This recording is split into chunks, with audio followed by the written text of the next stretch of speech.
Sobrang tuwa nga ni na Michael at Jimwell, kinantsawan pa nila si Ricky Hatton. Narito ang report ni Lala Roque.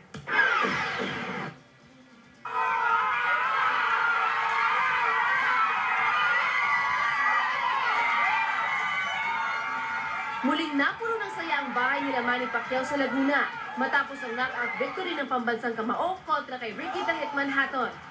Bakas naman ang excitement kina Jimwell at Michael kahit sa telebisyon lang nila napanood ang laban ng ama. Maaga pa nga lang ay gising na ang dalawa. Si Michael nga, kinantsawan pa si Hatton. Pangit masyado. Ano? Sino? Bakit? Si Hatton. Ha? Pangit. Pangit ang song. Pero nang pumasok na ang kanilang daddy at pinatugtog ang kanta nito, sabay pang nag-jamming ang dalawang magkapatid. Pilipino!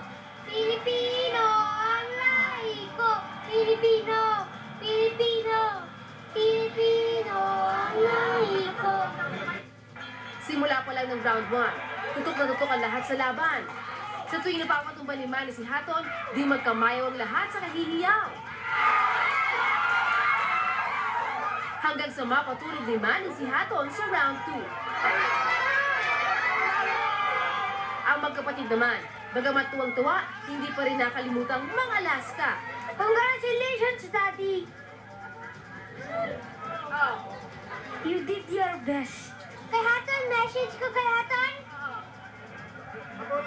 Puro ko lang talo, tapos matulog ka.